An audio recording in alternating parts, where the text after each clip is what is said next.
Hey guys, welcome back to Corporate Bites. Today, I have shrimp and crab toast, spicy, that my mom made for me. Some ketchup. This is about 600 calories, 40 grams of protein, 50 grams of carbs. Let's get into it.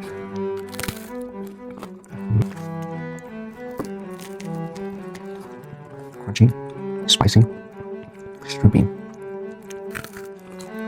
creamy. Very nice. 10 out of 10.